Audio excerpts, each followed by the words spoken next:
Next, we are going to see some more options in the shape measure. The same way, you want to make a sphere shell object, just define and just create it. Okay, so this is only shell item. If you want to see, just check it's shell or solid. We can blank it and we can see it's a shell body. Same way, if we need cylindrical objects, we'll define our values. Okay, which directions, and like now you are making X direction. So you see how the body will be coming in X direction. So these other are zeros. Okay, suppose I rejected, I said I want to go in Z direction, and that will be 1. This should be 0. My number log 0 and 1. Now you can define the length you required, radius you required, a number of elements along the length you required.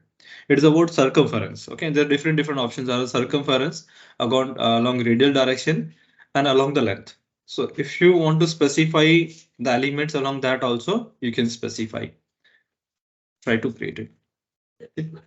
So again, this is what solid elements. Okay. This is a solid mesh we generated it. Same way you can make shell for. Let's see what circular shell. Okay, if I want to make only circular half radius or full, means it up to you. You can define this all density of elements, and then radius inside and outside radius we can define density for inside and total degree of angle. So again, where you're making, define the positions. If you know that X and Y Z location, just define it. Okay. Define it as a plate. Try to create it.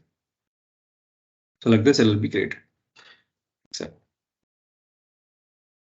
Or you need full, you can make it full one, means by giving 360-degree angle.